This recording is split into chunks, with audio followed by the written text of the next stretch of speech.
जय श्री गुरु, जय श्री मां। आज 25 अक्टूबर है, हमारे पूज्य श्री भगवान का आविर्भाव दिवस।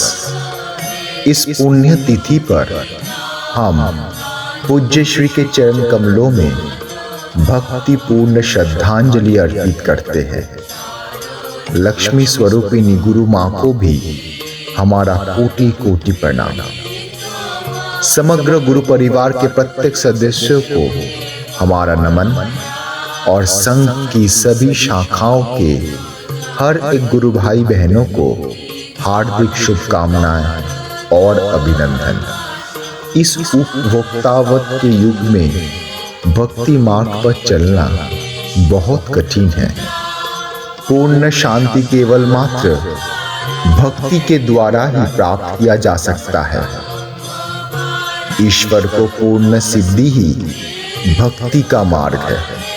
श्री रामचरितमानस में महाकवि तुलसीदास जी ने रघुपति के श्रीमुख से भक्ति की अति उत्तम परिभाषा दी है।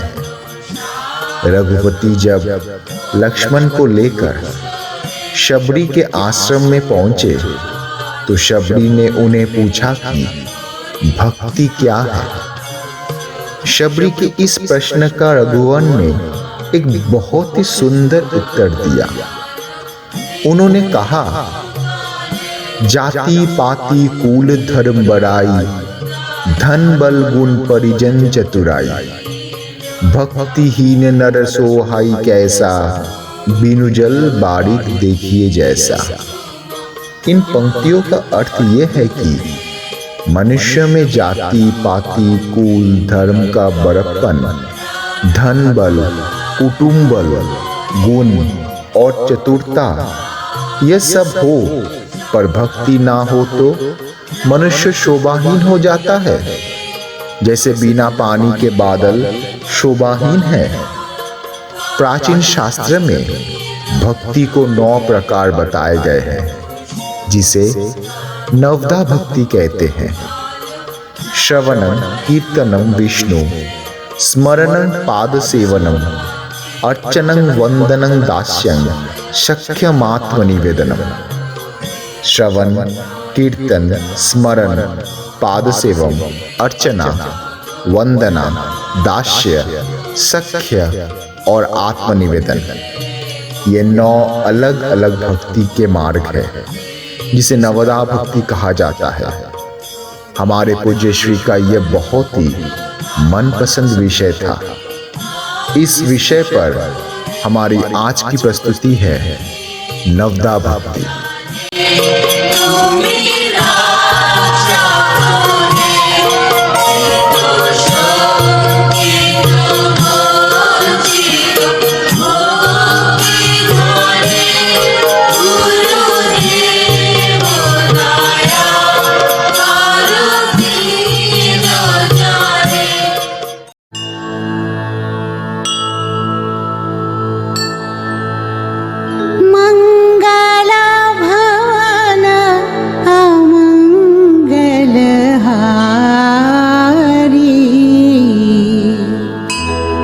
द्रवहु सु दशरथ अजीर विहारी,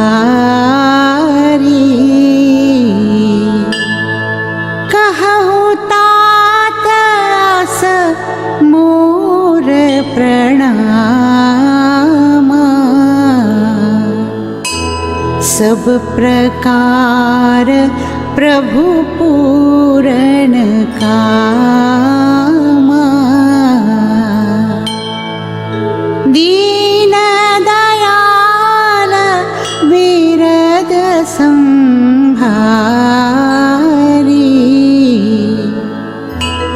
हरहु नाथ मम संकट भारी।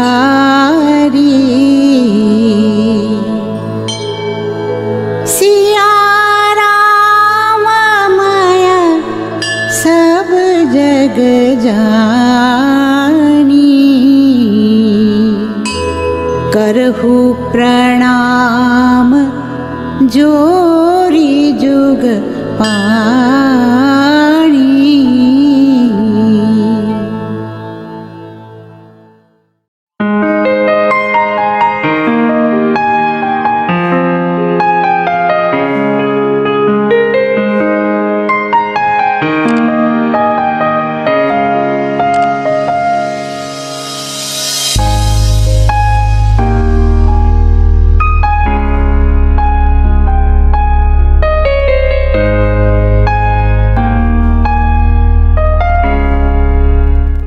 क्या बात है, तुम तो लिख ही नहीं पा रहे हो?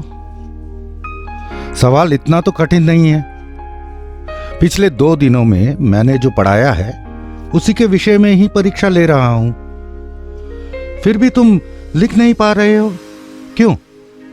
सर, पिछले दिन आपने जो पढ़ाया था वो मुझे समझ में नहीं आया था। फिर ये बात तो तुम्हें उसी दिन मुझे बोल देना चाहिए था ना। अगर तुम्हें समझ में नहीं आया था तो मैं तुम्हें दोबारा समझा देता। सुनो बेटा, जब छात्र को शिक्षक कोई विषय समझाने की कोशिश करते हैं तब छात्र का यह कर्तव्य बनता है कि वह उन्हें ठीक से सुने। अगर छात्र शिक्षक जिस विषय में चर्चा कर रहे हैं उसे ठीक से सुन समझ पाए और अपने दिल में बसा लें तो उस विषय के बारे में छात्र को लगभग 12 आने ज्ञान प्राप्त हो जाता है। पर वर्तमान समाज में सुनने का धीरज किसी के पास नहीं है। छोड़ो, आज तुम अपनी कॉपी किताब बंद करो। मैं तुम्हें एक कहानी सुनाना चाहूंगा। क्या उस कहानी को तुम धीरज से सुनने की कोशिश कर सकते हो? जरूर सर, आप कृपया शुरू कीजिए। अति प्राचीन काल की बात है। श्री कृष्ण के परम धाम चले जाने के उपरांत पांडवगण संसार से अत्यंत उदासीन हो चुके थे और तपस्या के अभिलाषी थे। अतः वे शीघ्र ही अभिमन्यु और उत्तरा के पुत्र परीक्षित को हस्तिनापुर के सिंहासन पर बिठाकर द्रौपदी समेत महाप्रस्थान पर चले गए। इस विषय में सबसे मुख्य बात यह है कि इन्हीं के राज्यकाल में द्वापर का अंत और कलियुग का आरंभ होना माना जाता है। परीक्षित एक धर्मपरायण राजा थे। दुष्ट का दमन और शिष्टता पालन के माध्यम से उन्होंने धर्म की प्रतिष्ठा की थी। पर जैसे उजाला है तो अंधेरा भी है, जैसे उत्थान है तो पतन भी है। एक दिन स्वर्ण भंडार में जाकर राजा परीक्षित को जरासंध का मुकुट मिला। वह स्वर्ण मुकुट विभिन्न बहुमूल्य रत्नों से जड़ित था। उस मुकुट को देखकर परीक्षित के मन में उस मुकुट को पहनने की अभिलाषा जाग उठी और मुकुट पहनते ही कलियुग परीक्षित के सर पर हावी हो गया और राजा परीक्षित का चरित्र बदलने लगा और वो सर्रिपु के आगोश में आ गया। एक दिन राजा आखेट पर निकले। राजा ने एक हिरण के पीछे अपना घोड़ा दौड़ाया, परंतु बहुत दूर तक पीछा करने पर भी वह हिरण ना मिला। थकावट के कारण उन्हें प्यास लग गई थी। तभी एक वृद्ध मुनि श्रमिक मार्ग में मिले। राजा ने उनसे पूछा कि बताओ, हिरण किधर गया है?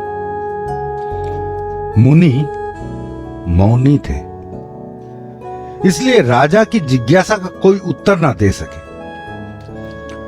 थके प्यासे राजा परीक्षित को मुनि के इस व्यवहार पर बड़ा क्रोध आया। कलयुग तो पहले से ही सर पर सवार था, तो परीक्षित ने निश्चय कर लिया कि मुनि ने घमंड के मारे उनकी बात का जवाब नहीं दिया और इस अपराध का उन्हें कुछ तो दंड अवश्य होना चाहिए। पास ही एक मरा हुआ सांप पड़ा था। राजा ने कमान की नोक से उसे उठाकर मुनि के गले में डाल दिया और अपनी राह चल दी। उसके बाद क्या हुआ सर? अरे ठहरो ठहरो, रुको, थोड़ा पानी पी लेता हूं।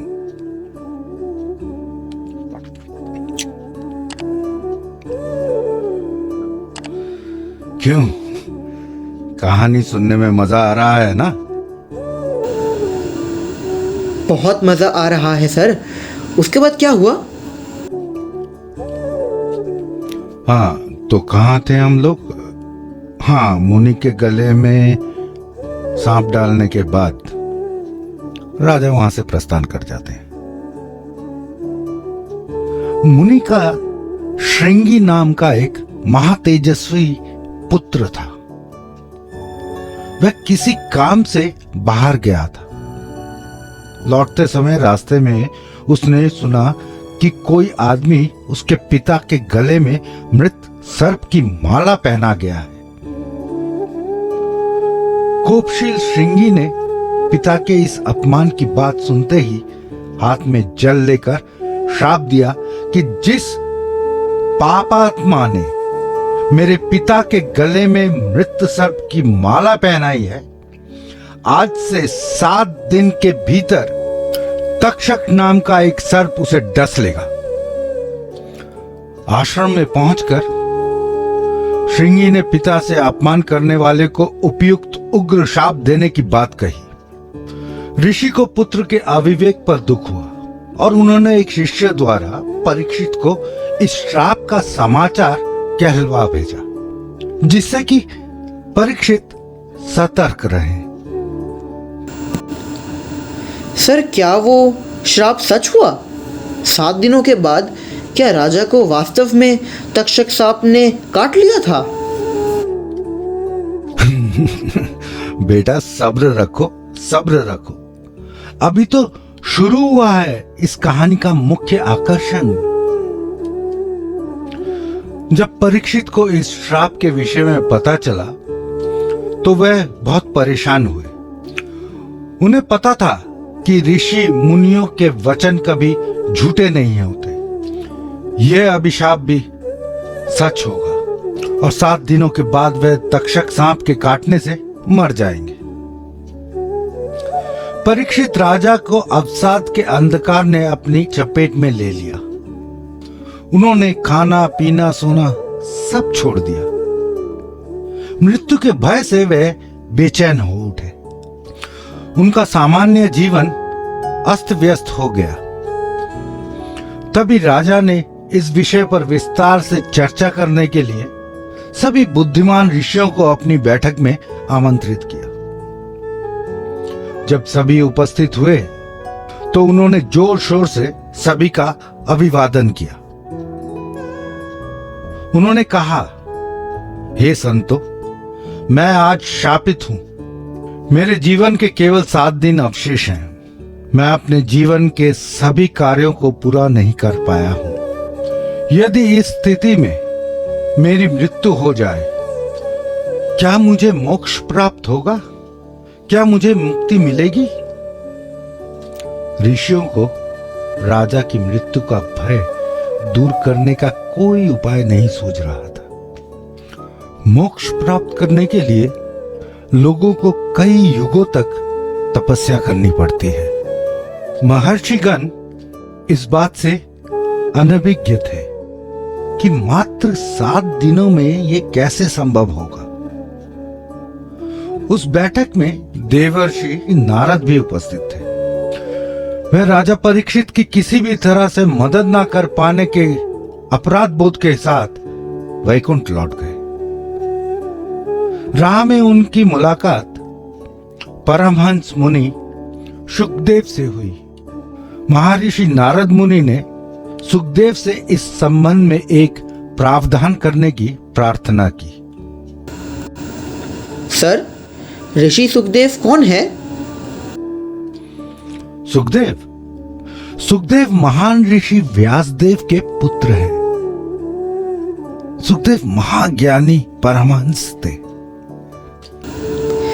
क्या ऋषि सुखदेव मोक्ष का प्रावधान दे पाए थे? आगे सुनो। महर्षि नारद के अनुरोध पर ऋषि सुखदेव राजा परीक्षित की बैठक में आए। राजा ने उन्हें आदर सम्मान कर साथ बैठाया और uनसे पूछा कि उनका मृत्यु भय कैसे कम हो और उन्हें मोक्ष कैसे प्राप्त हो। ऋषि सुखदेव ने परीक्षित को शांत होने के लिए कहा। फिर वे राजा को एक कहानी सुनाने लगे। उन्होंने कहा, एक दिन एक राजा शिकार के लिए निकला था। शाम ढल गई पर कोई शिकार नहीं मिला। तब राजा ने घने जंगल में शरण लेने का प्रयास किया। उसने एक झोपड़ी देखी। राजा जब कुटिया में पहुंचे तो उन्होंने देखा कि कुटिया में एक दीपक जल रहा है और उस कुटिया में एक बूढ़ा बीमार भील पड़ा है। राजा उस रात उस कुटिया में आश्रय लेना चाहता था। बूढ़े ने आश्रय देने से इनकार कर दिया। भील ने कहा कि उसने बार बार राहगीरों को आश्रय देकर धोखा खाया है। राहगीर रात में उससे आश्रय मांगते हैं, लेकिन अगली सुबह जब उनकी झोपड़ी छोड़ने का समय होता है तो वह झोपड़ी को छोड़ना नहीं चाहते। इससे भील बहुत परेशान हो जाता था। यह सुन राजा मुस्कुराए। भील की झोपड़ी बहुत गंदी बदबूदार थी। ऐसा नहीं हो सकता था कि अगली सुबह राजा उसी कुटिया में रहना चाहे। राजा ने भील से वादा किया कि वह अगली सुबह झोपड़ी से निकल जाएंगे। अंत में भील ने राजा को अपनी कुटिया में रहने की आज्ञा दे दी। अगली सुबह जब राजा उठे तो उन्हें महसूस हुआ कि कुटिया के वातावरण ने राजा के मन की हर बात को मनपसंद बना दिया है और उनका इस झोपड़ी को छोड़ने का कोई इरादा नहीं है। ऋषि सुखदेव ने राजा परीक्षित से पूछा, राजन, क्या आप इस राजा का परिचय जानते हैं? राजा परीक्षित ने सुखदेव को उत्तर दिया, नहीं ऋषिवर, ऐसे मूर्ख राजा से मेरा कोई परिचय नहीं है। तो ऋषि सुखदेव हंसने लगे। उन्होंने कहा, राजन, वह राजा आप ही हैं। जब आप मां के गर्भ से इस मृत्युलोक पर भूमिष्ठ हुए तब आप बहुत ही रोए थे। परमेश्वर से बिछड़ने का दुख और इस मृत्युलोक में चारों ओर प्रपंच को देखकर उस दिन आप भयभीत हुए थे। पर धीरे धीरे इस माया ने आपको ग्रास कर लिया और ये प्रपंच ही आपको भाने लगा। आप परमेश्वर से दूर होते गए। मृत्यु तो हर एक के जीवन का परम सत्य है राजन। एक न एक दिन सभी को इस धरती को छोड़कर जाना ही पड़ेगा।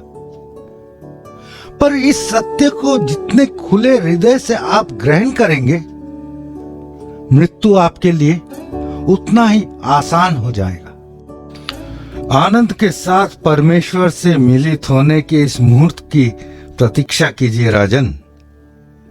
यदि आप ऐसा कर सकेंगे तो मोक्ष आपको अवश्य ही प्राप्त होगा। राजा परीक्षित ने ऋषि सुखदेव की इस वाणी को अपने मन में बसा लिया। वे जन्म और मृत्यु का रहस्य समझ गए थे। अब उनके मन में मृत्यु का कोई भी भय नहीं था। उनके चेहरे पर एक अलग सी ज्योति दिखाई दे रही थी। निस्संशय होकर उन्होंने मृत्यु को स्वीकार कर लिया। 7वें दिन तक्षक सांप ने उनको काटा और तक्षक के विष से उनका शरीर भस्म हो गया। स्वर्ग से रथ आया और उन्हें परम धाम प्राप्त हुआ। सच में सर, ये कहानी सुनकर मुझे बहुत अच्छा लगा है।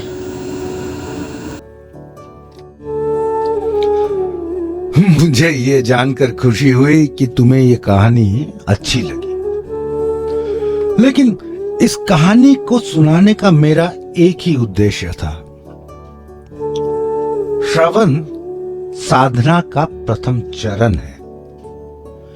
यदि किसी विषय को ठीक से सुनकर समझा जा सके तो ज्ञान का प्रकाश मनुष्य के व्यक्तित्व में प्रकट होता है।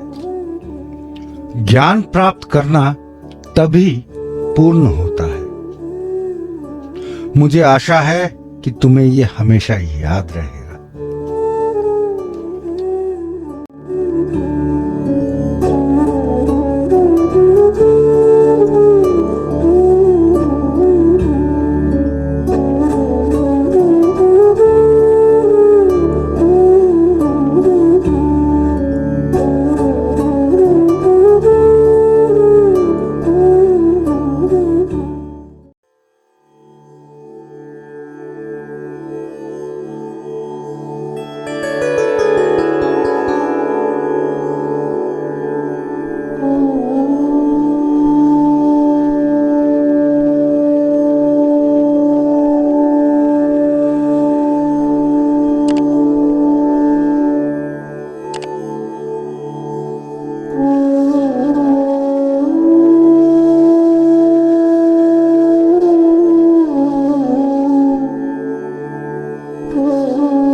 मीरा रानी, क्या तुम अब भी कृष्ण के प्रेम में डूबी हुई हो?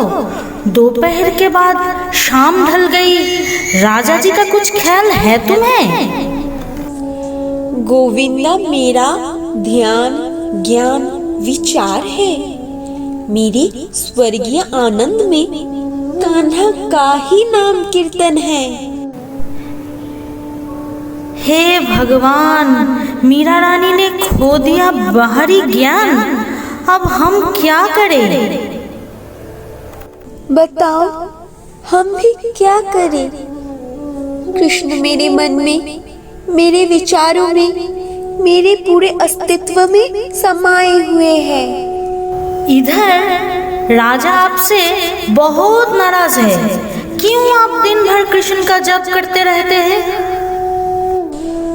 ये कैसा सवाल पूछ रही हो सखी?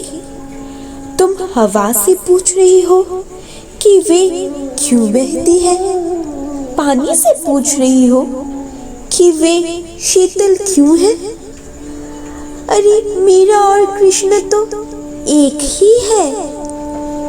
मेरा तन, मन, धन सब तो कान्हा का ही है। कृष्ण प्रेम ने तो तुम्हें केवल कलंक ही दिया है रानी। वे कलंक मेरे लिए अलंकार है। रखेंगे तो मेरे गोविंद, मारेंगे तो भी मेरे गोविंद। इस कलयुग में मुक्ति का एकमात्र उपाय ही है नाम कीर्तन। ये आप क्या कह रहे हैं मीरा रानी? तपस्या से भगवान को पाने के लिए संत युगों से साधना करते आए हैं, और आप कह रही हैं केवल नाम जपने से ही भगवान मिल सकते हैं। ये कैसे संभव है? सुनो सखी, एक कथा सुनाती हूँ तुम्हें। जब वानर सेना लंका पहुंचने के लिए समुंदर के ऊपर एक सेतु बना रहे थे, तो राम जी समुंदर तट पर खड़े होकर उन्हें आश्चर्य सहित देख रहे थे। वानर सेना एक एक चट्टान पर राम नाम लिखकर समुंदर में फेंक रहे थे, और अजीब तरीके से वे चट्टानें समुंदर पर तैर रहे थे। इस घटना को देखकर राम जी को लगा कि वे तो बहुत अजीब है। भला चट्टान कैसे समुंदर में तैर रहे हैं? राम जी ने इस रहस्य को समझने की कोशिश की। वे एक एकांत स्थान पर जाकर खड़े हो गए और उन्होंने चारों ओर अच्छी तरह से देखा। आसपास किसी को ना देख उन्होंने एक पत्थर उठाया और उसे समुंदर में फेंक दिया, पर पत्थर तैरा नहीं, डूब गया। राम जी हैरान रह गए। श्री राम ने सोचा, ये क्या हुआ? मेरा नाम लिखे हुए सारे पत्थर समुंदर में तैर रहे हैं, पर मेरे छुआ हुआ पत्थर डूब गया। इस विषय पर चिंता करते करते वे जब पीछे मुड़े तो देखा कि हनुमान जी खड़े हैं। हनुमान जी के आंखों में आंख पड़ते ही राम जी असहज महसूस करने लगे। हनुमान जी ने श्री राम की मन की भावना को समझा और पूछा कि क्या हुआ भगवान, आप चिंतित दिखाई दे रहे हैं? राम जी ने उत्तर दिया, हनुमान, क्या तुमने कुछ देखा? हनुमान जी मुस्कुराए और बोली, प्रभु, आप तो मेरे हृदय में बसे हुए हैं। आप जो भी करते हैं वे मुझे दिखाई देता है। राम जी भी मुस्कुराए और बोले, प्रिय हनुमान, क्या तुम इस घटना की व्याख्या कर सकते हो? हनुमान जी फिर से मुस्कुराए और बोले, प्रभु, जिसे आपने त्यागा हो उसे समुंदर कैसे अपने सीने पर तैरने दे सकते हैं? और जिस पर आपके नाम का अस्तित्व हो उसे समुंदर कैसे डुबा सकते हैं? राम जी ने कहा, हनुमान, तुम धन्य हो, महाज्ञानी हो। इस कथा से क्या तुम कुछ समझी सके?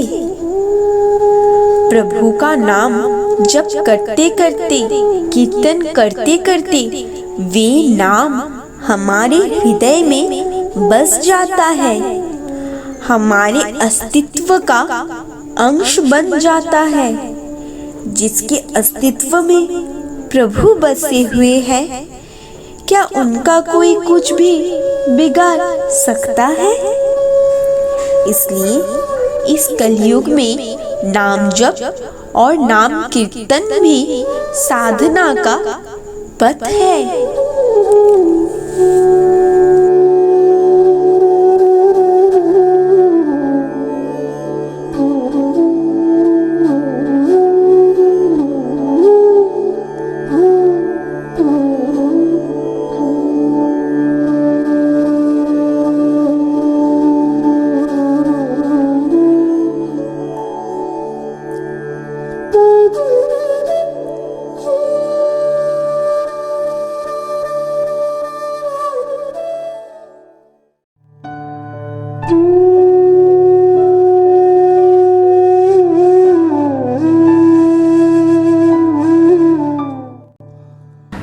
पांचाली,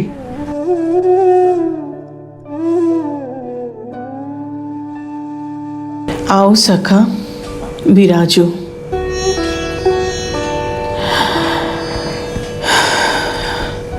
ये कैसी परिस्थिति है केशव? मैंने तो इस तरह से कल्पना नहीं की। सर्वत्र मृत्यु ही मृत्यु दृष्टिगोचर होती है। ऐसा प्रतीत हो रहा है मानो हम शमशान में हैं।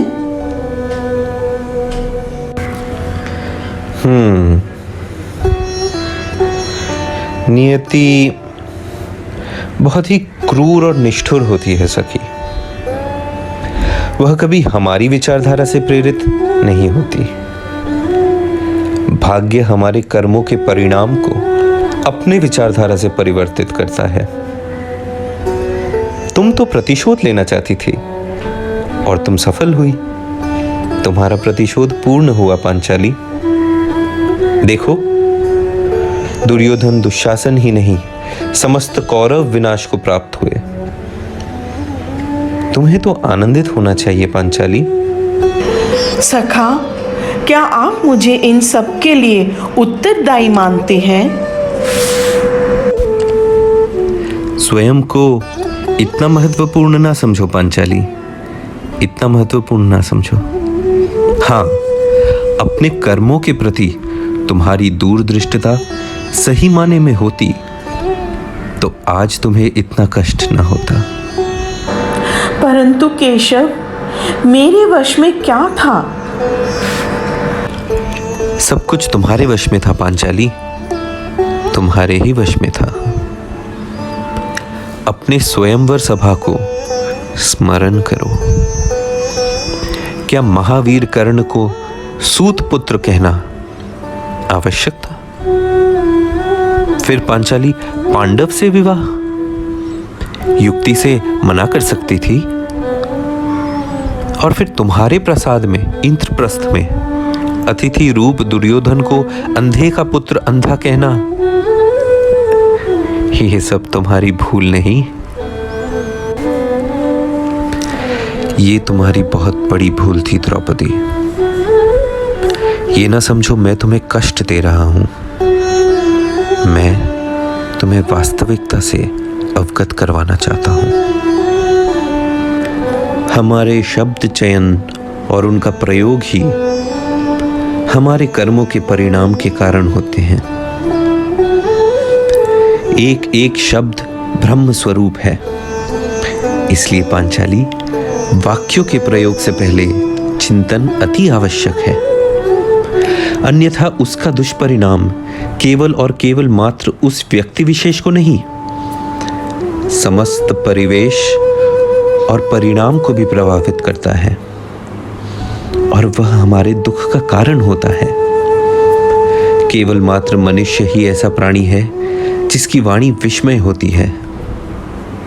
सखा, आपका विचारधारा हम जान गए और अपनी भूल भी जान गए, परंतु सखा आपके पास हमारा एक अभियोग है। हाँ पांचाली, कहो, मैं सुन रहा हूं। हे सखा, ऐसा क्या कारण था जब दुशासन हमें खींचते हुए राजसभा में ले जा रहा था, हम आपको स्मरण किए पर आप प्रकट नहीं हुए, और फिर जब राजसभा में हमारा अपमान हो रहा था तब भी हम आपको स्मरण किए पर आप प्रकट नहीं हुए, और फिर जब अंत में हमारा वस्त्र हरण होने लगा तब आप प्रकट हुए और हमें लज्जित होने से रक्षा किए। क्यों सखा, क्यों आप आरंभ में प्रकट नहीं हुए? आपकी सखी को अपमानित होने से रोक सकते थे। संपूर्ण रूप से समर्पित होकर मुझे स्मरण नहीं किया तो मैं प्रकट नहीं होता। और रही तुम्हारी बात, तो जब दुशासन तुम्हें खींचते हुए राजसभा ले जा रहा था तब तो मुझे स्मरण तो की, परंतु तुम्हारा अहंकार ये कह रहा था ये घटना असंभव है। और जब राजसभा में तुम्हारा अपमान हो रहा था तुमने मुझे स्मरण तो किया, परंतु तुम्हें यह आशा थी कि पंच पांडव तुम्हारी रक्षा करेंगे। जब तुम्हारा वस्त्र हरण हो रहा था तब भी तुम मुझे स्मरण तो कर रही थी, परंतु दोनों हाथों से अपनी लज्जा ढक रही थी। और जब तुमने दोनों हाथ उठाकर मुझ में संपूर्ण रूप से समर्पित होकर स्मरण किया तब तो मुझे आना ही था। कोई भी भक्त समर्पित चित्त से मुझे समर्पण करेगा तब तो मुझे प्रकट होना ही पड़ेगा पांचाली। यदा यदा हि धर्मस्य ग्लानिर्भवति भारत अभ्युत्थानम् अधर्मस्य तदात्मानं सृजाम्यहम् परित्राणाय साधूनां विनाशाय च दुष्कृतां धर्मसंस्थापनार्थाय संभवामि युगे युगे।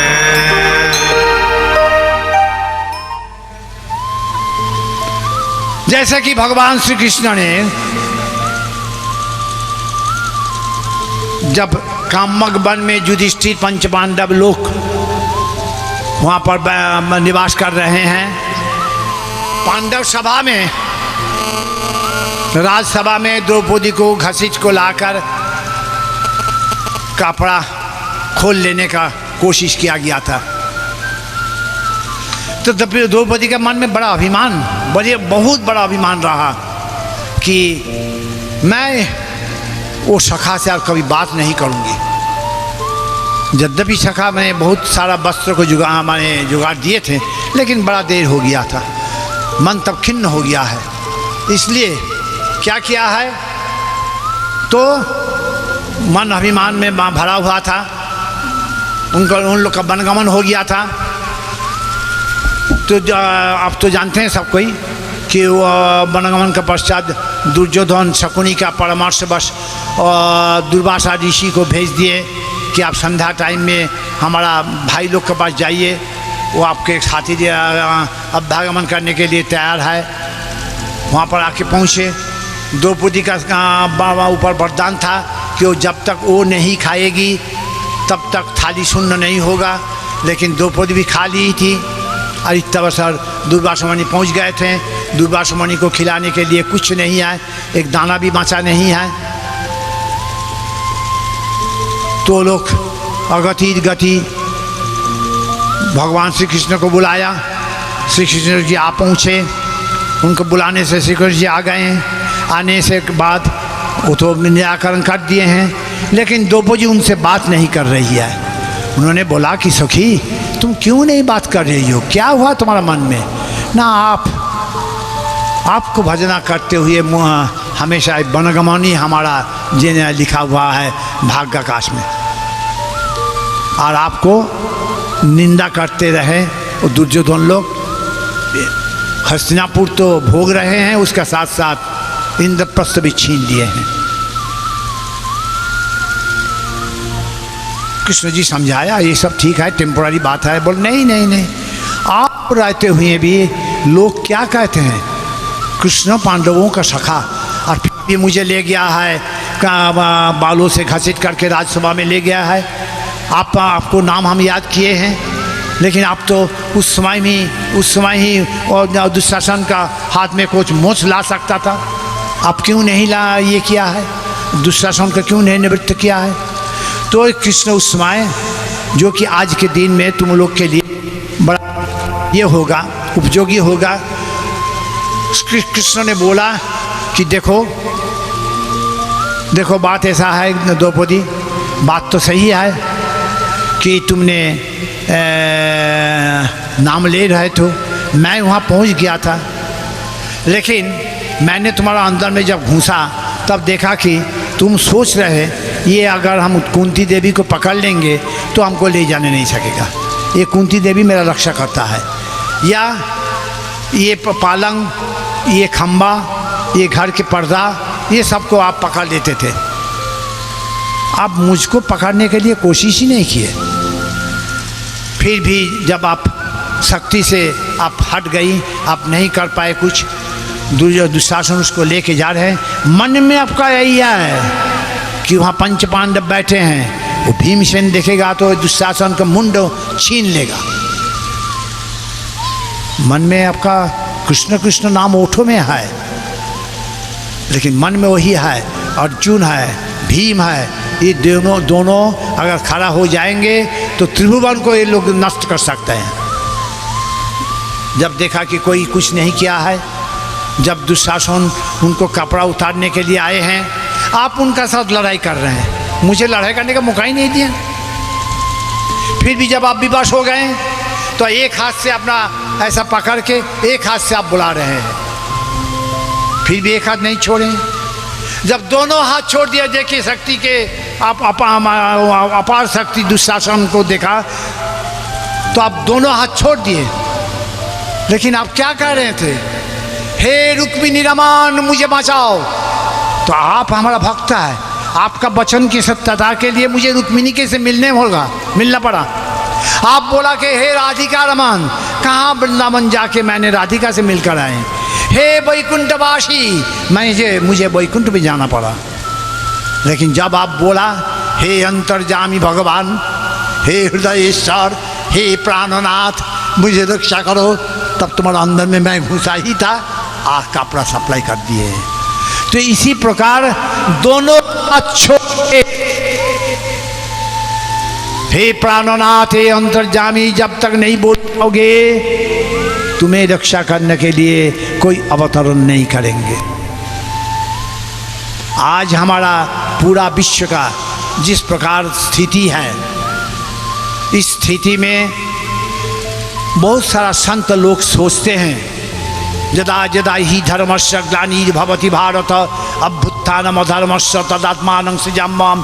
अभी भगवान निज को सृष्टि करने के लिए अभी बहुत जरूरी हो गया है। बात सही है, लेकिन भगवान को कौन पुकारता है? अगर पुकार सब जन का, अधिक जन का पुकार अगर रहेगा, हे प्रभु आप अवतरित हुइए, आप आइए इस धरित्री में आपका आना बहुत जरूरी है। ये जब अधिकांश लोग पुकारने लगेंगे, कंस का टाइम में जैसा हुआ था, मुनि ऋषि से लेकर एक बालक तक भी जो पुकारने लगे, हे आइए, हे धर्म, उसको क्या बोलते थे, हे प्रभु, हे महापुरुष आप आके हम लोग को बचाइए, तब कृष्ण रूप लेके वो जन्म लिए। तो इसी प्रकार पुकार नहीं होने से भगवान अवतरित भी नहीं हो पाते हैं। पुकार नहीं होने से तुम्हारा भगवान के स्वरूप जो गुरु कहते हैं लोग, वो गुरु भी तुम्हारा कोई उपकार में नहीं आ पाएंगे। रास्ता प्रशस्त करो।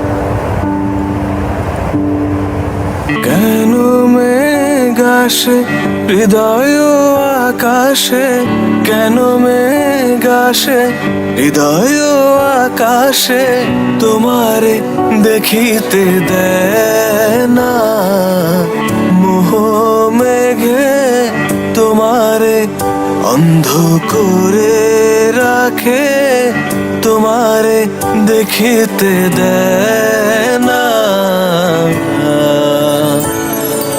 মাঝে মাঝে তব দেখা পাই, চিরদিন কেন পাই না। মাঝে মাঝে তব দেখা পাই, চিরদিন কেন পাই না। ক্ষণিক আলোকে আখির পলকে, তোমায় যবে পাই দেখিতে, ওহে ক্ষণিক আলোকে আখির পলকে, তোমায় যবে পাই দেখিতে, ওহে হারাই হারাই সদা হয় ভয়, হারাই হারাই সদা হয় ভয়, হারাইয়া ফেলি চকিতে আস না মিটিতে, হারাইয়া পলক না পড়িতে, হারাইয়া হৃদয় না জুড়াতে, হারাইয়া ফেলি চকিতে। মাঝে মাঝে তব দেখা পাই, চিরদিন কেন পাই না। মাঝে মাঝে তব দেখা পাই, চিরদিন কেন পাই না।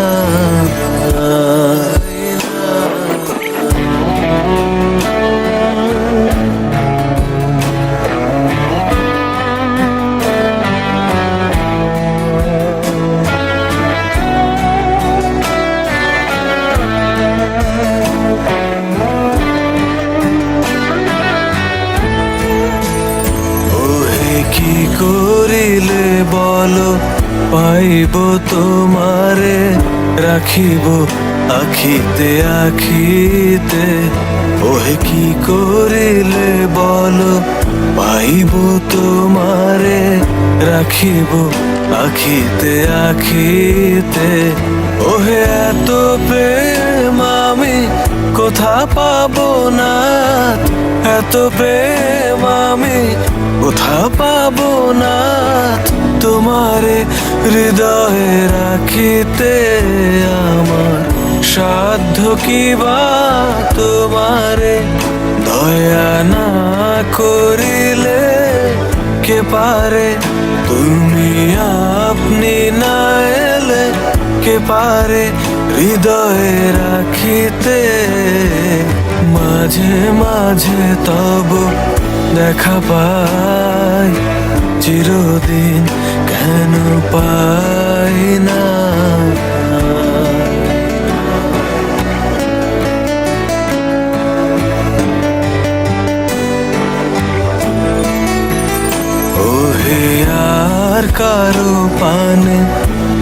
চাহিব না আর করিব হে আজি প্রাণপণ ওহে আর কারো পানে চাহিব না আর করিব হে আজি প্রাণপণ ওহে তুমি যদি বলো এখনি করিব তুমি যদি বলো এখনি করিব বিষয় বাসনা বিসর্জন দিব শ্রীচরণে বিষয় দিব অকাতরে বিষয় দিব তোমার লাগি বিষয় বাসনা বিসর্জন মাঝে মাঝে তব দেখা পাই চিরদিন কেন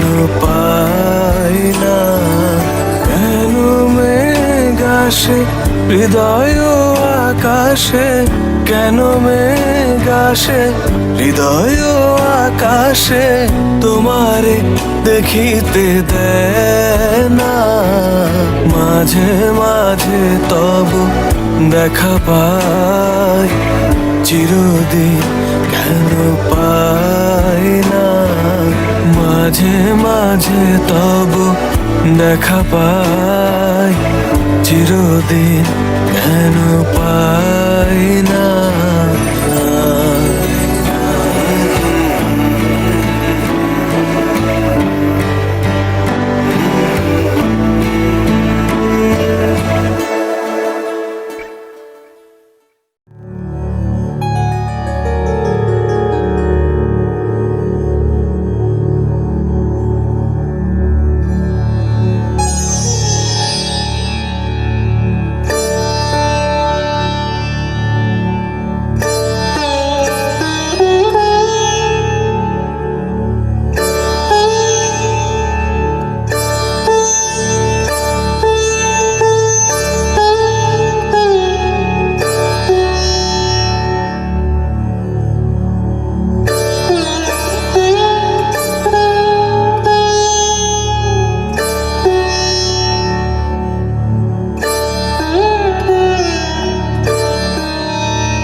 आपसे कुछ बात करनी है माँ जी। क्या आप मेरे कमरे में 2 मिनट के लिए आ सकती है? चलो मैं जा रही हूँ, आप लेटे रहिए, मैं 2 मिनट में आ रही हूँ।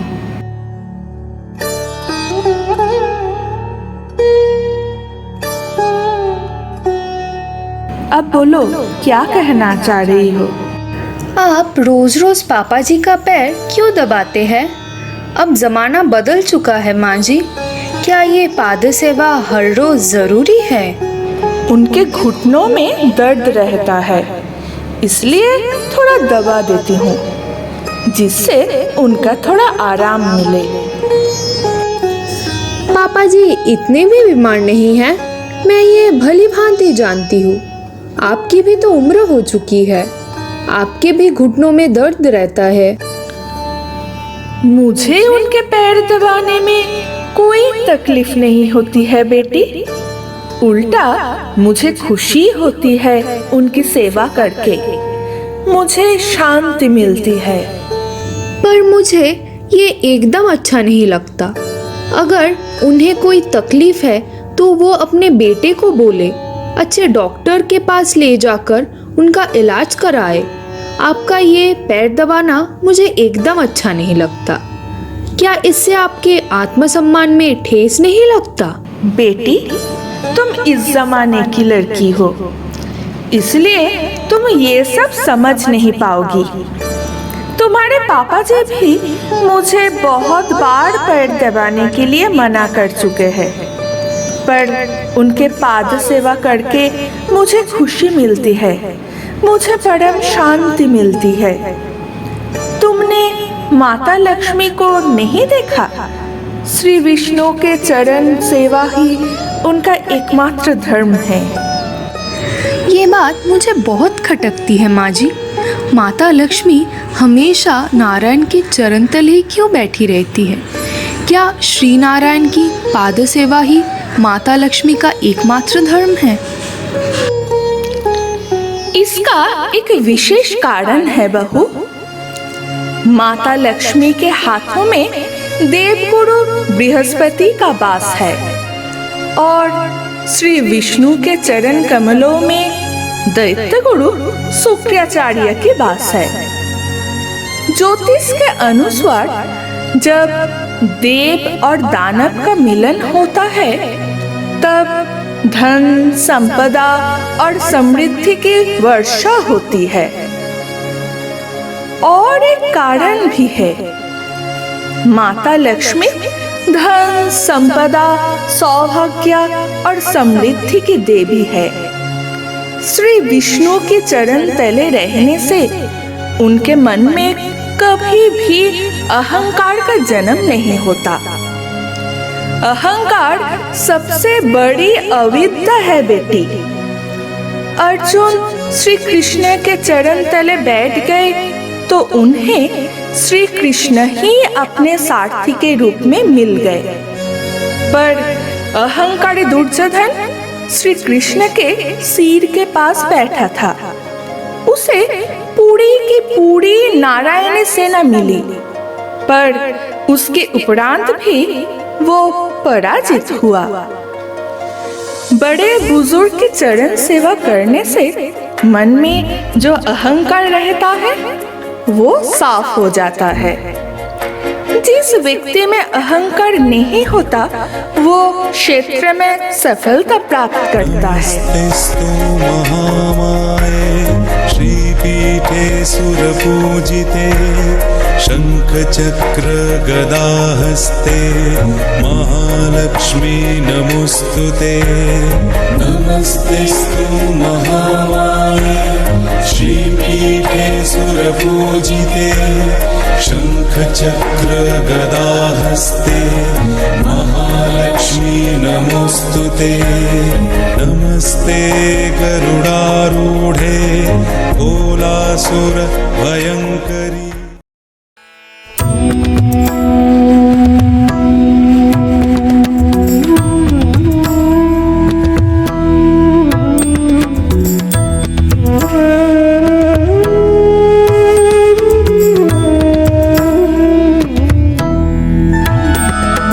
नमस्तेस्तु महामाये श्रीपीठे सुरपूजिते शंखचक्र गदाहस्ते महालक्ष्मी नमोस्तुते।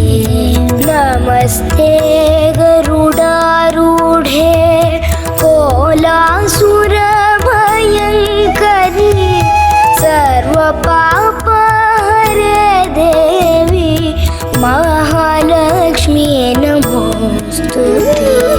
सर्वज्ञे सर्ववरदे सर्वदुष्ट भयंकरी सर्वदुःखहरे देवी महालक्ष्मी नमोस्तुते।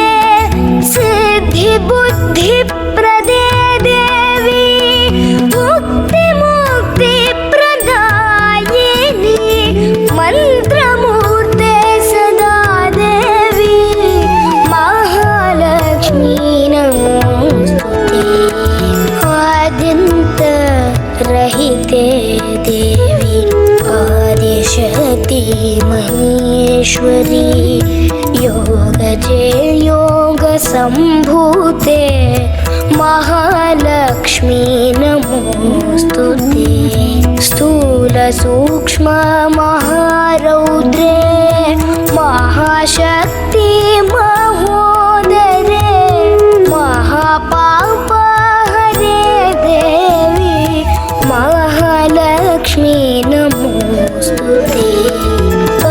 पद्मासनस्थिते देवी परब्रह्म स्वरूपिणी परमेशी जगन्माता महालक्ष्मी नमोस्तुते।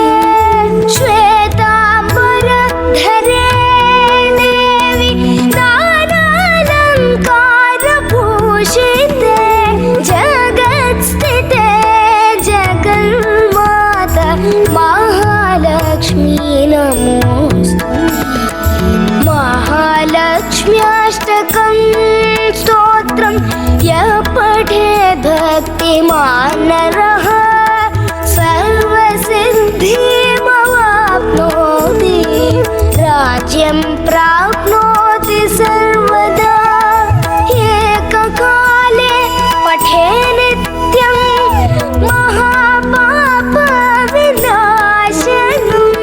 द्विकालं यः पठे नित्यं धनधान्यसमन्वितं त्रिकालं यः पठे नित्यं महाशत्रुविनाशनं महालक्ष्मीर्भवे नित्यं प्रसन्ना वरदा शुभा महालक्ष्मीर्भवे नित्यं प्रसन्ना वरदा शुभा महालक्ष्मीर्भवे नित्यं प्रसन्ना वरदा शुभा।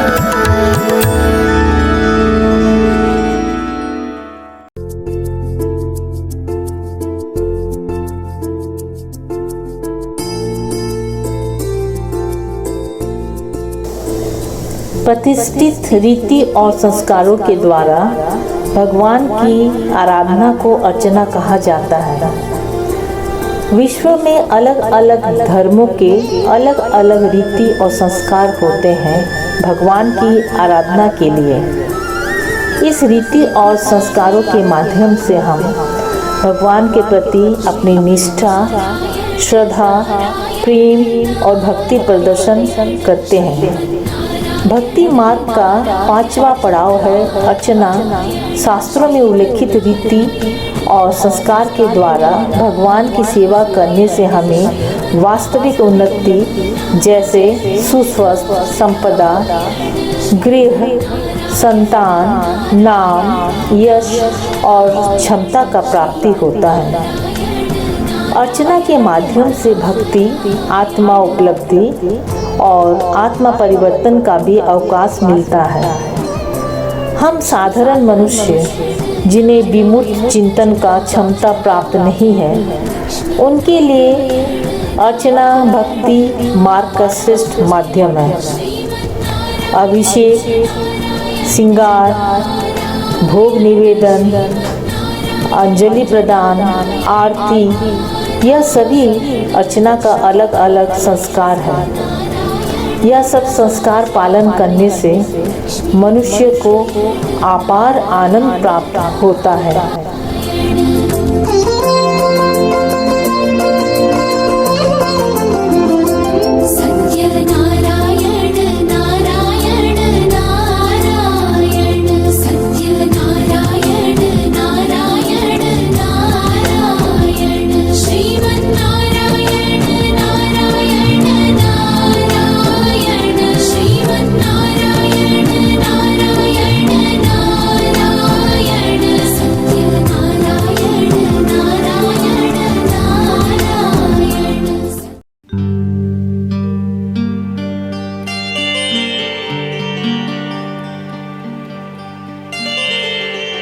वंदना। मानव जीवन में ईश्वर की वंदना का खास महत्व है। प्रत्येक मनुष्य को अपनी बहुमूल्य समय के कुछ क्षण प्रतिदिन ईश्वर वंदना व स्मरण में लेना चाहिए। जीवन के हर पल को आखिरी पल मानकर ईश्वर की वंदना करें तथा अपनी बहुमूल्य जीवन के लिए ईश्वर का शुक्रिया करें। समय किसी का इंतजार नहीं करता है, लोग समय का इंतजार करते हैं। इसका उल्लेख गीता में स्पष्ट है। ईश्वर की लीला महत्व के बारे में व्याख्या करना, गुणगान करना, गाथा रचना करना ही वंदना है। ये नवता भक्ति का षष्ठ पड़ाव है। अपनी कल्पना में भगवान के रूप को निहारना और उसे सुलित शब्दों में रूपांतरित करना इस वंदना मार्ग का पथ है।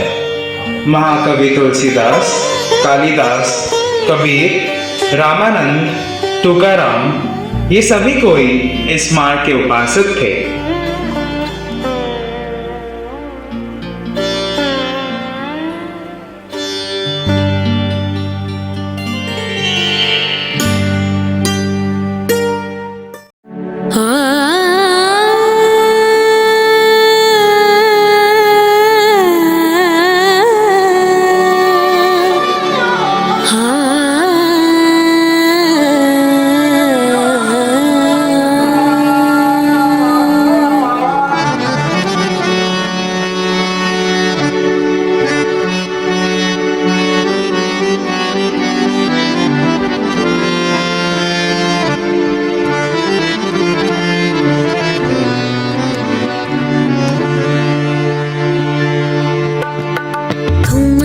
चलत रामचंद्र ठुमक चलत रामचंद्र भाजत पैजनिया ठुमक चलत रामचंद्र भाजत पैजनिया ठुमक चलत रामचंद्र भाजत पैजनिया ठुमक चलत रामचंद्र।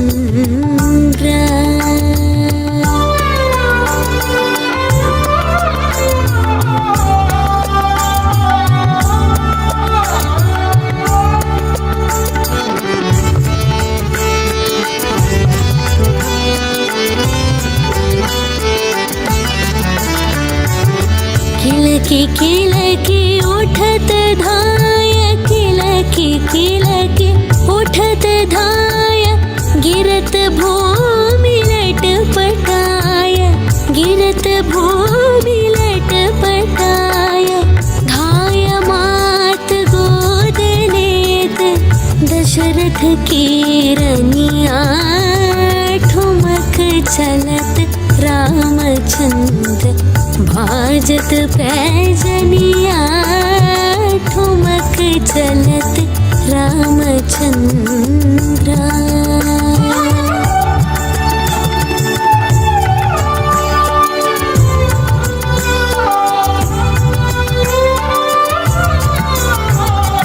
अंचल रज अंग झारी अंचल रज अंग झारी विविध भाति सोदुलारी विविध भाति सोदुलारी तन मन धन वारी वारी तन मन धन वारी तन मन धन वारी वारी कहत मृदु बचनिया ठुमक चलत रामचंद्र भाजत पैजनिया ठुमक चलत रामचंद्र।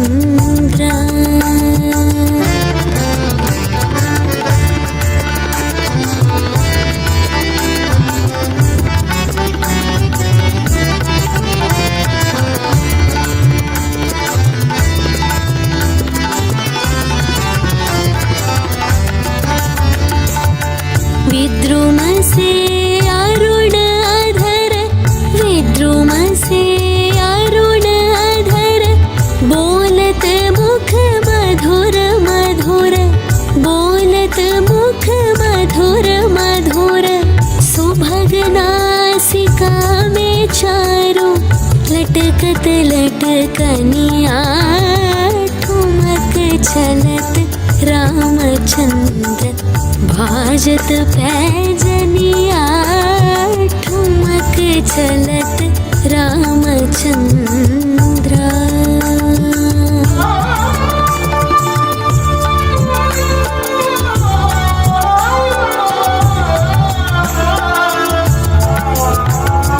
तुलसीदास अति आनंद तुलसीदास अति आनंद देख के मुखारविंद देख के मुखारविंद रघुवर छवि के समान रघुवर छवि बनिया ठुमक चलत रामचंद्र बाजत पैजनिया ठुमक चलत रामचंद्र भाजत पैजनिया ठुमक चलत ठुमक चलत ठुमक चलत रामचंद्र।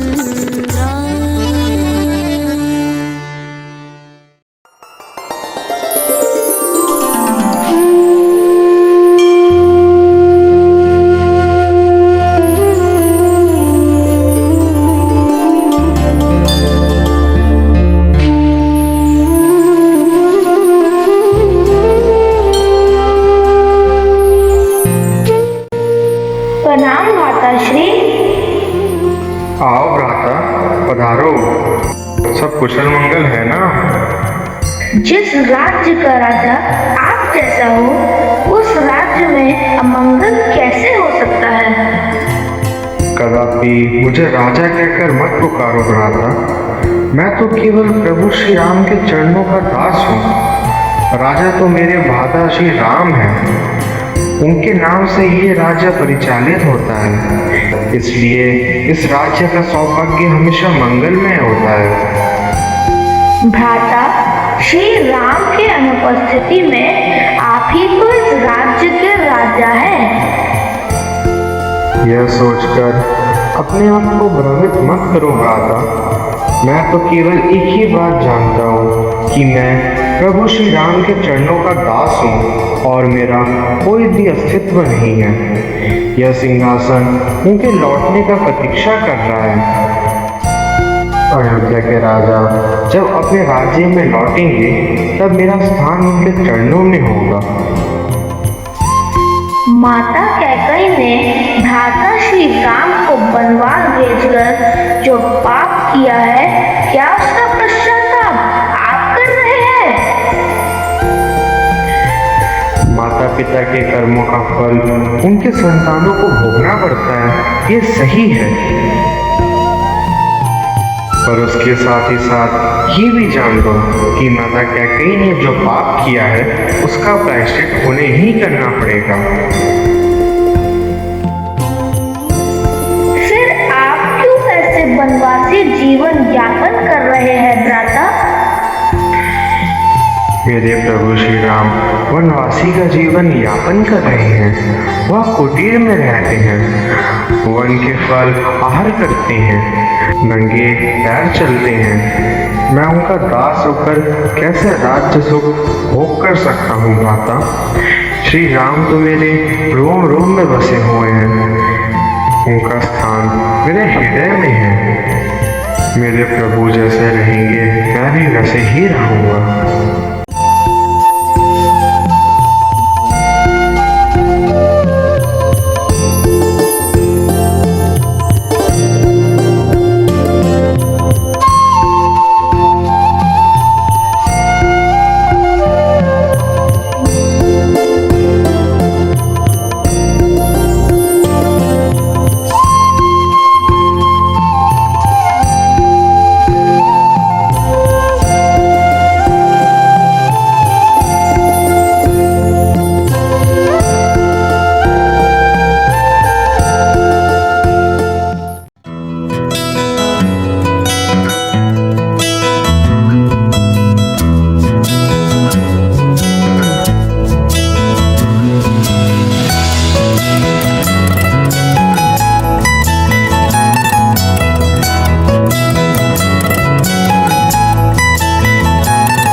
চাঁদ গৌড় আমার রাধার প্রেমে মাতোয়ারা ধুলায় যায় ভাই গড়া গড়ি যেতে চাইলে যেতে দেব না চাইলে যেতে দেব না না না না ছেড়ে দেব না তোমায় হৃদ মাঝারে রাখবো ছেড়ে দেব না তোমায় হৃদয়ে রাখবো ছেড়ে দেব না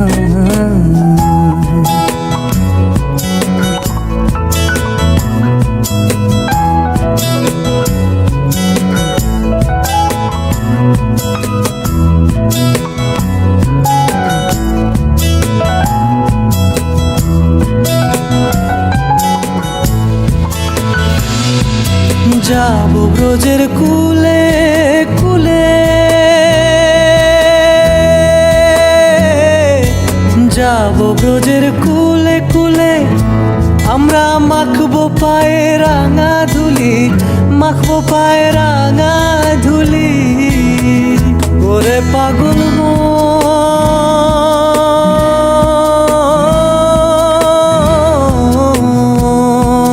যাবো ব্রজের কুলে কুলে, মাখবো পায়ে রাঙা ধুলি। ওরে নয়নেতে নয়ন দিয়ে রাখবো তারে, ওরে নয়নেতে নয়ন দিয়ে রাখবো তারে। চলে গেলে যেতে দেব না, না না না, ছেড়ে দেব না তোমায় হৃদ মাঝারে রাখবো, ছেড়ে দেব না তোমায় বক্ষ মাঝে রাখবো, ছেড়ে দেব না।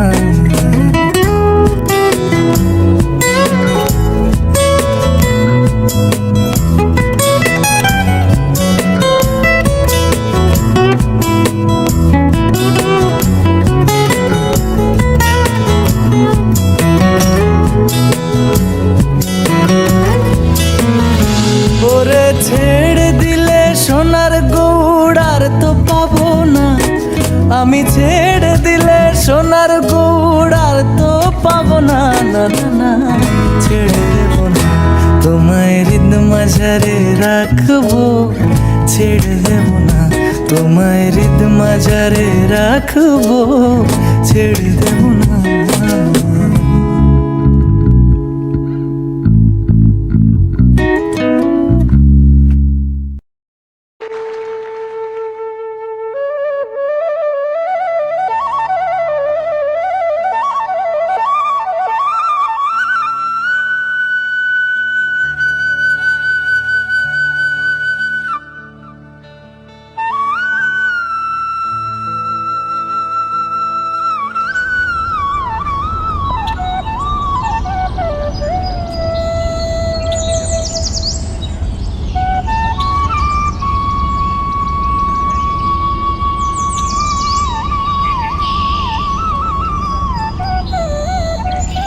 क्या बात है मित्र, तुम यहाँ पर ऐसे क्यों बैठे हो?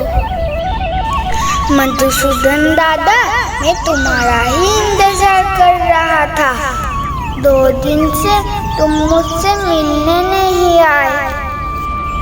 तुम ही तो मेरे एकमात्र सखा हो। अगर तुम मुझसे मिलने नहीं आते तो मुझे बहुत दुख होता है। क्या करूं सखा, मेरा और भी बहुत काम रहता है, इसलिए कभी कभी तुमसे मिलने नहीं आ सकता। मैं गरीब हूँ ना, इसलिए कोई भी मेरे साथ खेलने नहीं आता। सिर्फ तुम ही हो मधुसूदन दादा जो मेरे साथ खेलते हो।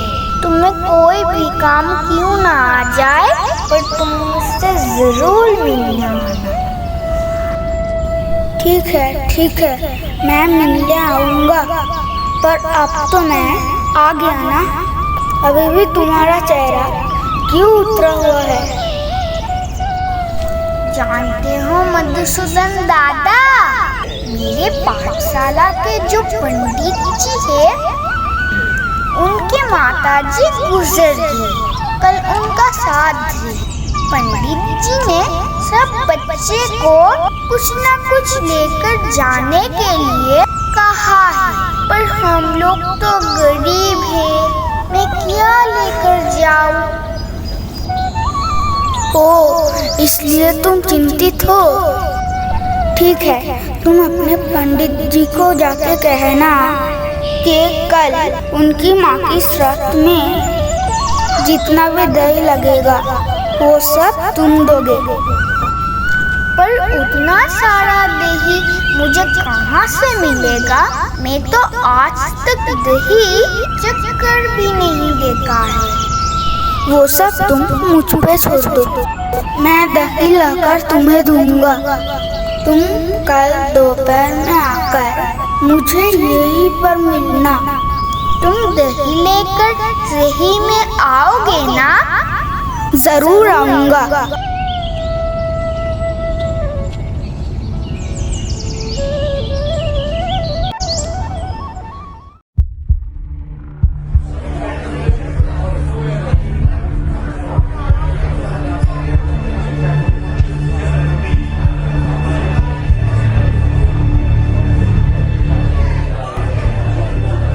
सूरज बीज गगन में चले गए हैं। अब तक गोपाल का कोई अता पता नहीं है।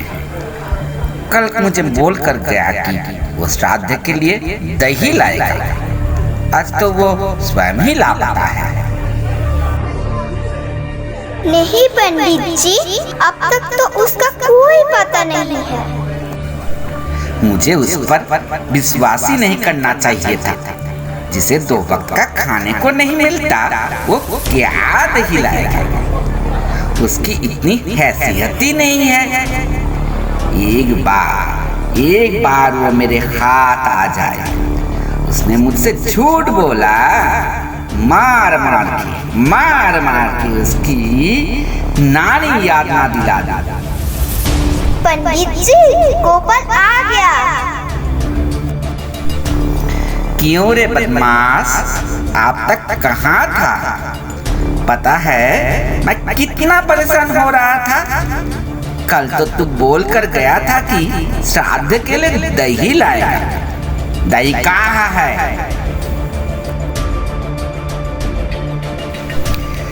तू मेरे साथ मजाक कर रहा है। एक छोटी सी दही का भान हाथ में लेकर चला आया। इससे क्या होगा? मेरे मधुसूदन दादा ने कहा है कि इस एक भांड से ही सबका हो जाएगा। तू और तेरा मधुसूदन दादा दोनों ही पागल है। मेरे साथ शैतानी कर रहा है तू। ठहर, मैं तुझे सबक सिखाता हूँ। शामू, तो दही का भान उसका हाथ से ले ले और पूरा दही उसके सर पर डाल दे।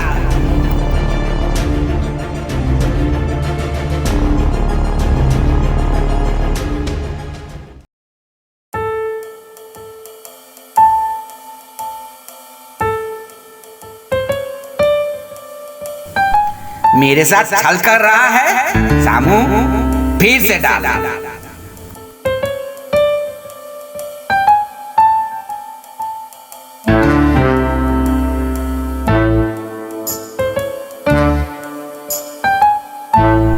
ये क्या चमत्कार हो रहा है बेटा गोपाल? ये भांड तुम्हें कहाँ से मिला? मैंने तो आपसे पहले ही कहा था पंडित जी कि यह भांड मुझे मेरे मधुसूदन दादा ने दिया है। वो बोले थे कि इस भांड का दही कभी खत्म नहीं होगा। तुम्हारा मधुसूदन दादा कहाँ रहता है? कौन है वो? मधुसूदन दादा मेरे सखा है। गांव के बाहर जो जंगल है वहीं पर हम मिलते हैं। क्या तुम उनसे मुझे मिला सकते हो? जी हाँ पंडित जी। तुम अभी मुझे वहाँ पर ले चलो।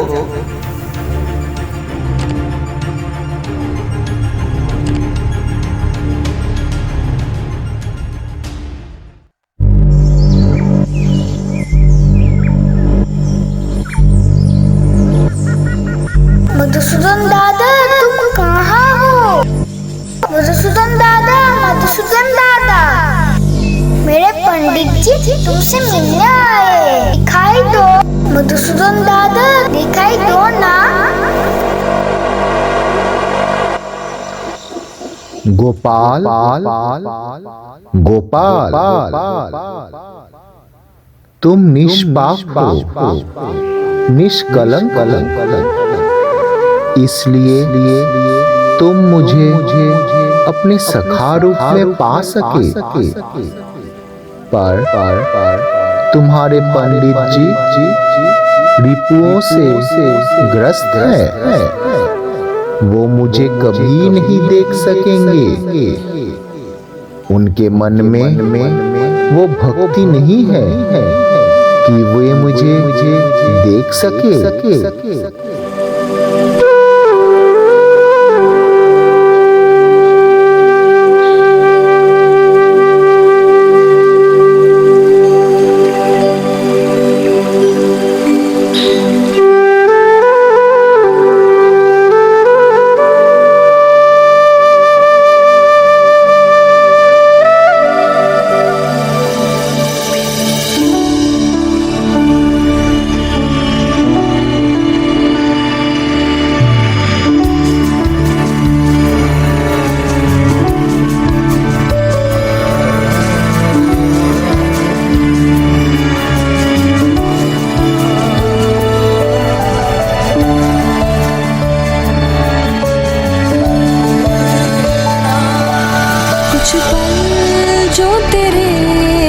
साथ बैठा हूँ, लगता है मुझे मैं जिंदा हूँ।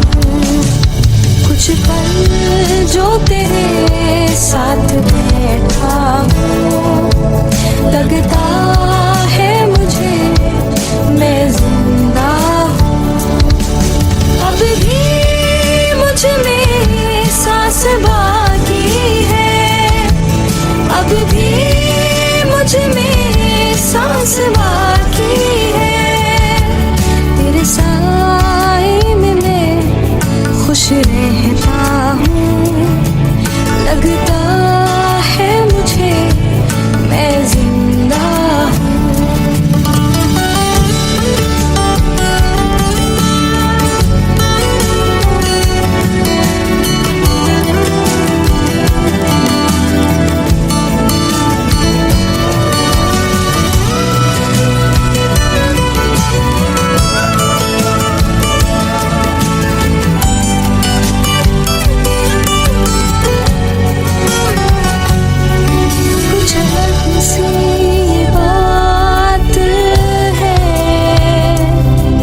चाहे जो भी हालात हैं, इस दिल को सुकून है तू जो मेरे साथ है।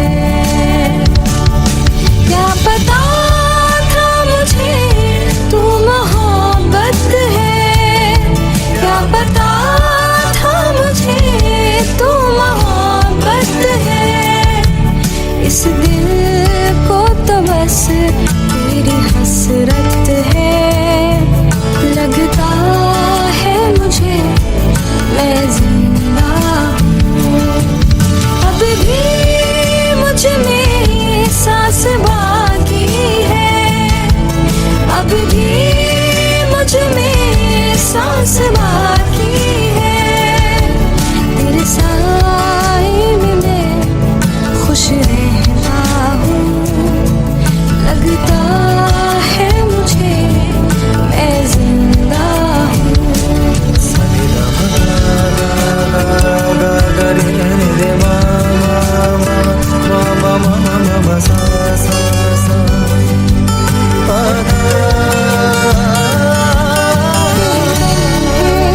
सर हो मेरा और रो लूं यूं ही चंद पल, मेरी नजरें तुझी पर टिकी। वक्त थम जाए दिन जाए ढल, कोई तुझसा नहीं खूबसूरत है, कोई तुझसा नहीं खूबसूरत है। इस दिल को तो बस तेरी हसरत है, लगता है मुझे मैं जिंदा हूँ। कुछ पल जो तेरे साथ बैठा हूँ, लगता है मुझे मैं जिंदा हूँ, लगता है मुझे मैं जिंदा हूँ, लगता है मुझे मैं जिंदा हूँ।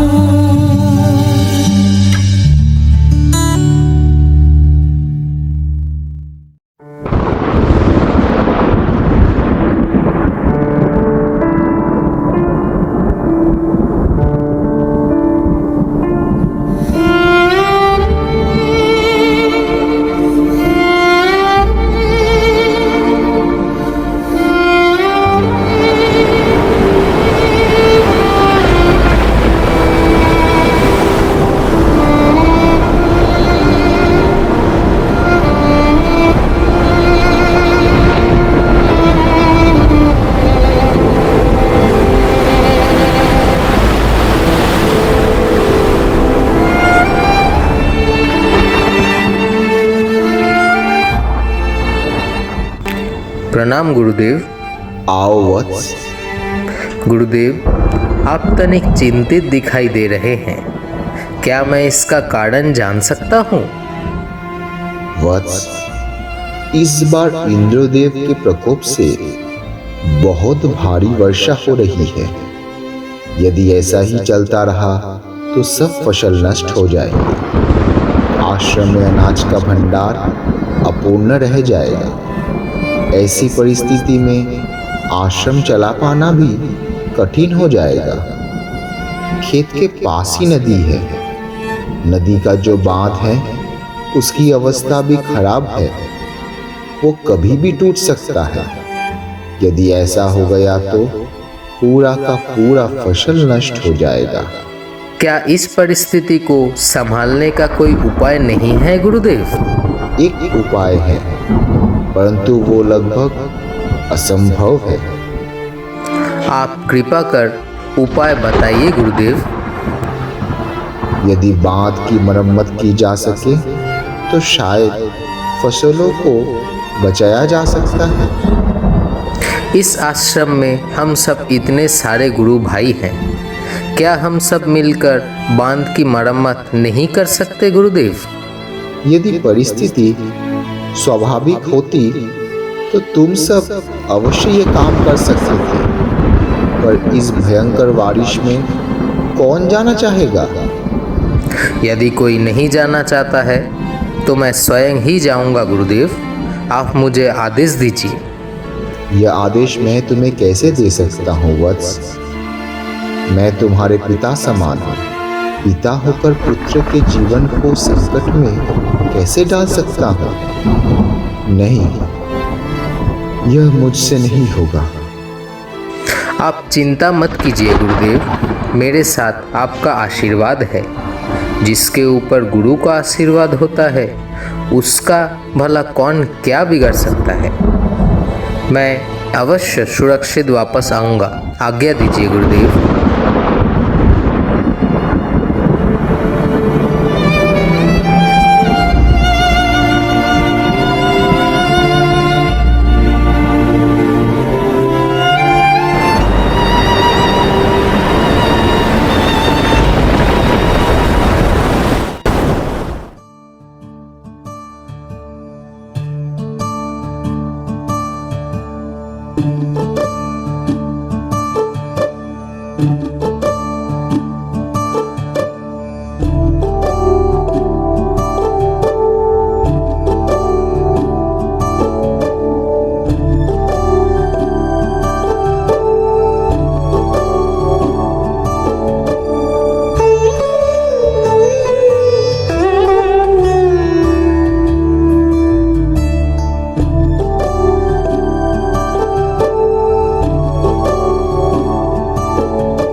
मुझे कुछ समझ नहीं आ रहा है।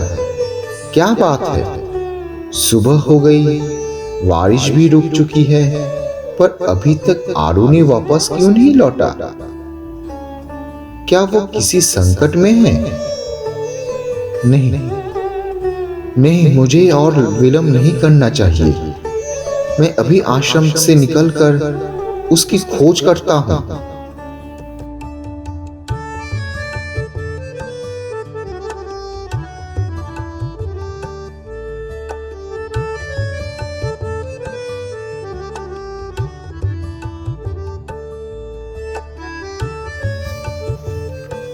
वत्स आरुणि, आंखें खोलो, आंखें खोलो बेटा।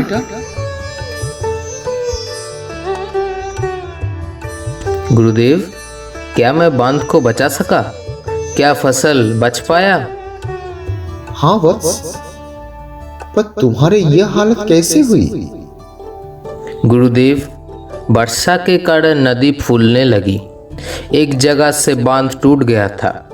मुझे कोई उपाय नहीं सूझ रहा था।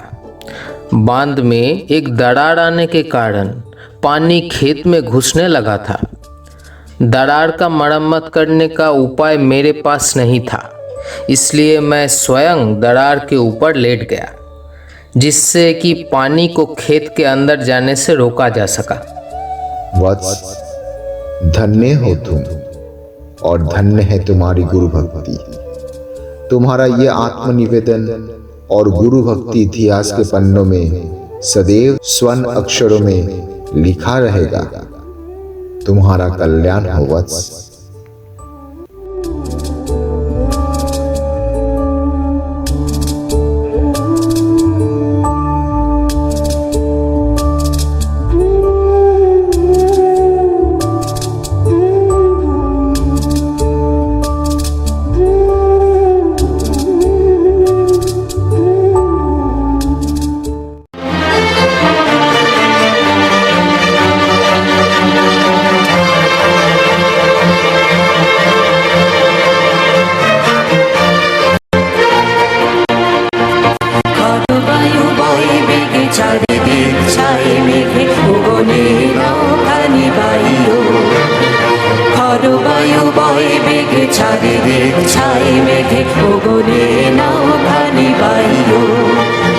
তুমি কোষে ধরো হাল আমি তুলে বাঁধি পাল, তুমি কোষে ধরো হাল আমি তুলে বাঁধি পাল। হাই মারো মারো টান হাইও হাইও হাইও, খর বায়ু বয়ে বেগে চারিদিক ছাই মেঘে বলে নাও খালি পাইও। শৃঙ্খলে বারবার ঝঞ্ঝন ঝঙ্কার, নয় তো তরণীর ক্রন্দন শঙ্কার। বন্ধন দুর্বার সহ্য না হয় আর, টলমল করে আজ তাইও। হাই মারো মারো টান হাইও হাইও হাইও, খর বায়ু বয়ে বেগে চারিদিক ছাই মেঘে বলে নাও খালি পাইও।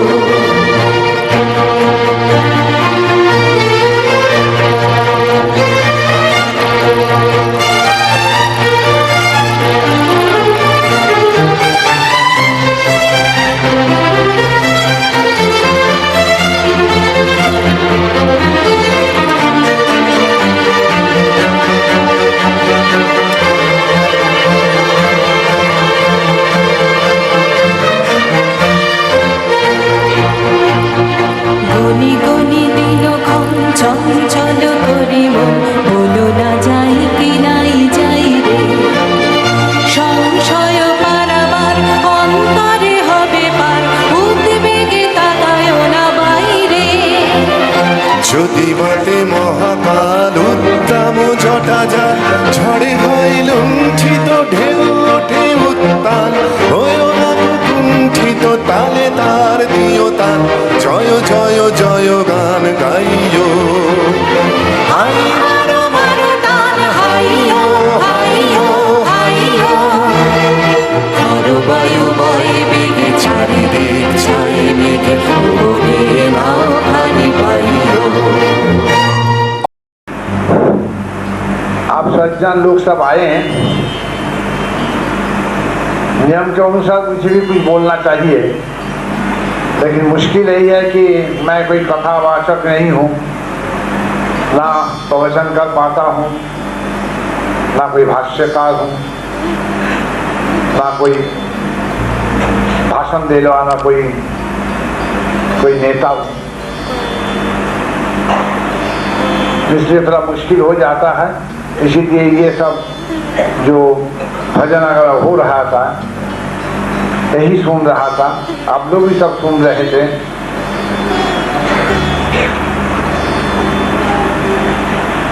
हमारे शास्त्र में गीता को सबसे बड़ा माना जाता है।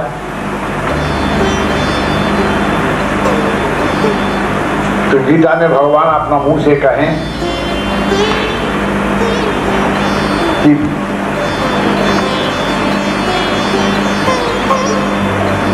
नवधा यानी 9 प्रकार से भक्ति का लक्षण को विस्तार किया जा सकता है, जिसमें प्रथम है श्रवणं कीर्तनं विष्णु। ये लोग कीर्तन कर रहे थे प्रभु के नाम, और हम लोग सब मिलकर श्रवण कर रहे थे। तो ये दोनों ही हम लोग और जो लोग गा रहे थे, ये दोनों ही हम लोग भक्त हैं, क्योंकि भक्ति के लिए प्रकाश हम दोनों में देखा जाता है। कोई कहते हैं और कोई सुनते हैं। इन दोनों में से दोनों का ही विशेषता माना जाएगा। कहने वाला अगर ठीक से नहीं गाएंगे, गाने वाला अगर ठीक से नहीं गाएंगे, श्रोताओं जितना है उनके मन में वो प्रविष्ट नहीं हो पाएगा। और अगर गाने वाले, सुनाने वाले बड़ा प्रेम से, बड़ा आनंद पूर्वक सुना रहे हैं, श्रोता अगर मन नहीं दे पा रहे हैं तो श्रोता का मन में वो भी प्रविष्ट नहीं होगा, बल्कि वो जो कह रहे हैं, जो बोल रहे हैं, जो गा रहे हैं, उनके प्रति असद्भाव की प्रकाश होगा। फिर भी श्रवणं कीर्तनं विष्णु स्मरणं पाद सेवनम। अभी मैंने यहाँ पर सुना है कुछ संगीत, वही चर्चा में अगर डूबे रहेंगे, उसी में ही तन मन लगा के सुनेंगे और घर में जाके मैं किसी को स्मरण करते रहेंगे। इसीलिए स्मरण है 3 नंबर के भक्ति में, भक्ति के प्रकार जो 9 प्रकार लिखा गया है, उसमें 3 नंबर का प्रकार इसी है कि स्मरणम। स्मरणम का अर्थ यही है कि मैं यही जो सुनकर जाते हैं उसी को ही चर्चा अपने मन ही मन, या हो सके अपनी पत्नी का साथ, अपने बच्चों का साथ, अपने और बुजुर्गों का साथ यही चर्चा करेंगे, तो भी एक भक्ति के द्वार पर में यही और एक द्वार पर प्रवेश कर सकते हैं। वस्तुतः हम लोग ये नहीं कर पाते हैं। हम लोग सुन के आते हैं, कोई तत्काल वहीं भुला जाते हैं, हम वापस आकर उसे याद नहीं रख पाते हैं। जबकि सुनते हैं कि किसी के प्रति इसी प्रकार का कोई विद्वेष भावना नहीं रखनी चाहिए। बहुत अच्छा लगता है, क्योंकि मेरा प्रति बहुत सारे लोग हमारा मोहल्ला में विद्वेष भावना रखते हैं, क्योंकि हमारा लड़का लड़की अच्छा प्रतिष्ठित है, मैं जो कारोबार कर रहा हूँ वो कारोबार में मैं भी आगे बढ़ रहा हूँ। इसके लिए मेरे मन में कहता है कि ये लोग सब विद्वेष है, विद्वेष भाव को रखते हैं। न जाने वो लोग रखते हैं कि नहीं, लेकिन ये जब सुनकर आए कोई कथावाचक, कोई प्रवचन महान जो आत्मा लोग देते हैं, वो सुनकर आए हैं कि विद्वेष भाव किसी के प्रति नहीं रखना है। मैंने सोच लिया है उसी समय, तत्काल ही सोचता है कि मैं तो नहीं रखता हूँ, ये लोग रखते हैं, हमारा अड़ोस पड़ोस का जितना लोग रखते हैं। तो ईश्वर आप कृपा करके इन लोग के प्रति आप देखिए, ये लोग का मन से विद्वेष भावना चली जाए। अर्थात इसमें कितना बड़ा घमंड की बात हो जाता है, अर्थात कि मैं तो ठीक हूँ, ये कितना बड़ा अहंकार की बात है। मैं ठीक हूँ, बाकी आप लोग जो ये जो है ये लोग ठीक नहीं है। जो लोग कथा सुनने के लिए गए हैं, जाते हैं और जो संगीत भी गाते हैं, बड़ा तन मन लगा के, कोई माथा हिलाता है, कई सदी हिलाता है, कई तालियां लगाते हैं, जैसे कि एकदम वो लोग लीन हो गए हैं। इसमें देखिएगा कई प्रकार के लोग हैं। एक तो सचमुच लीन हो गया है, लेकिन जब लीन हो जाते हैं वो ना मुँह हिलाता है ना तालियां देते हैं।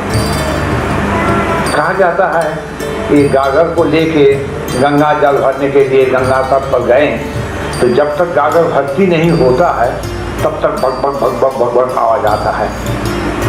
जब भर्ती हो जाता है उसको कितना भी डुबाओ, कितना भी उठाओ, वो चुपचाप रह जाता है, कोई आवाज नहीं। तो जो इसका मन, तन मन जिसको लीन हो जाता है, चाहे भगवान की कथा श्रवण में, चाहे भगवान का कथा गाने में, बोलने में लीन हो जाता है, वो ऐसा माथा हिलाना या तालियां देना या देखना चाहो कि मेरा जो मैं जो बोल रहा हूँ, मैं जो गा रहा हूँ, कैसा तारीफ कर रहे हैं, लोगों का आँख क्या बोल रहे हैं, लोगों का चेहरा क्या बोल रहे हैं, ये देखने का कोशिश, जो झांकने का जो कोशिश है, एकदम इसमें अहंकार का ही प्रकाश होता है, इसमें लीन होने का कोई भावना ही नहीं है।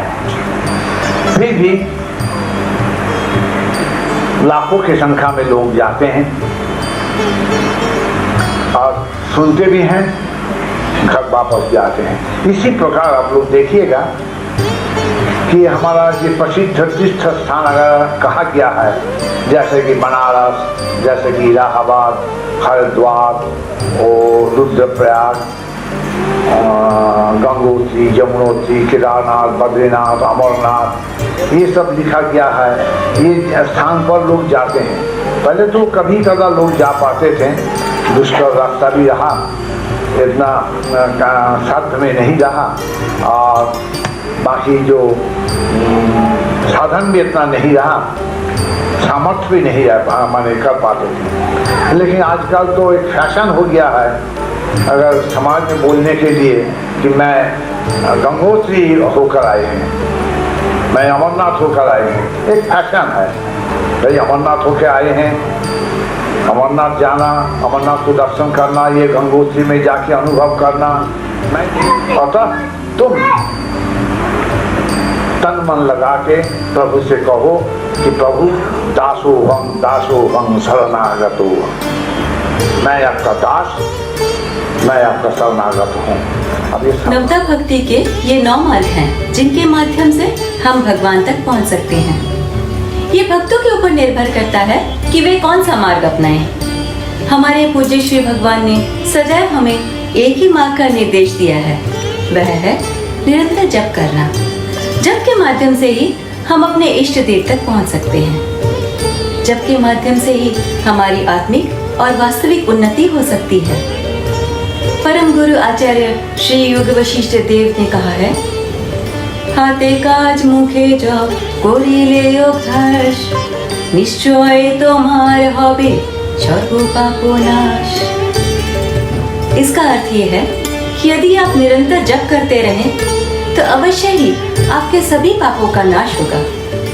तो आइए पूज्य श्री गुरुदेव के आविर्भाव दिवस की इस पावन तिथि में हम सब मिलकर उनकी आरती करें। गुरु कृपा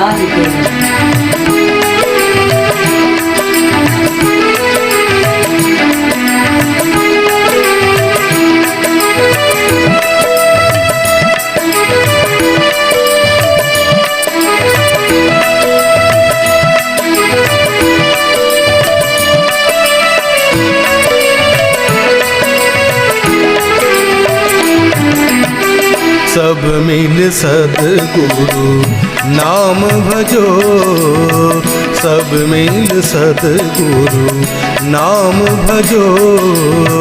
परम शिवम है जो सच्चिदानंदम ब्रह्मानंदम नाम भजो। सब मिल सद्गुरु नाम भजो, सब मिले सद्गुरु नाम भजो। जय गुरु जय गुरु जय गुरु जय गुरु जय गुरु जय गुरु जय गुरु जय जय गुरु जय गुरु जय गुरु जय गुरु जय गुरु जय गुरु जय गुरु जय।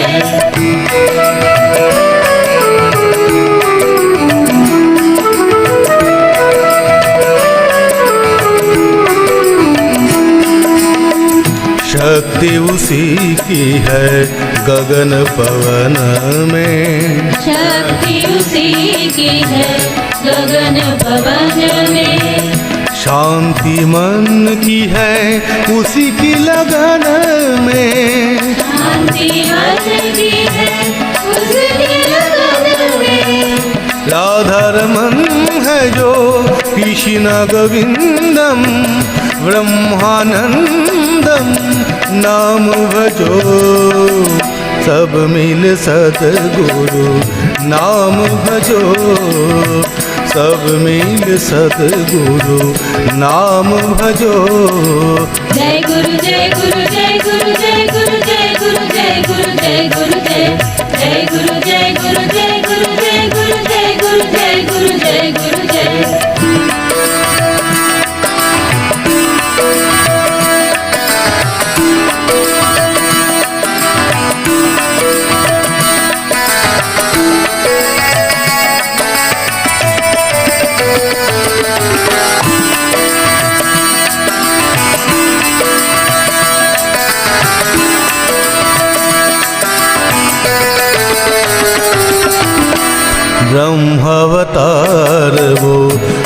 मानव तन में ब्रह्मावतार को मानव तन में मोक्ष मिले तुम्हें उस दर्शन में मोक्ष मिले तुम्हें उस दर्शन में नर नारायण है जो नलिनी नंदन ब्रह्मानंदम नाम भजो सब मिल सतगुरु नाम भजो सब मिल सतगुरु नाम भजो परम शिवम है जो सद्चिदानंदम ब्रह्मानंदम नाम भजो सब मिल सतगुरु नाम भजो सब मिल सतगुरु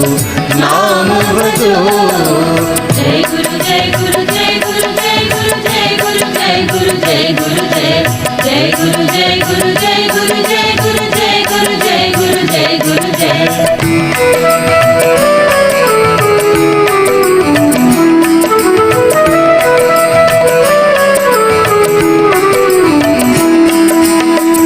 शक्ति उसी की है गगन पवन में शक्ति उसी की है गगन पवन में शांति मन की है उसी की लगन में शांति मन की है उसकी लगन में राधा रमन है जो कृष्ण गोविंदम ब्रह्मानंदम नाम भजो सब मिल सतगुरु नाम भजो सब मिल सतगुरु नाम भजो जय गुरु जय गुरु जय गुरु जय गुरु जय गुरु जय गुरु जय गुरु जय गुरु जय गुरु जय गुरु जय गुरु जय गुरु जय गुरु जय गुरु जय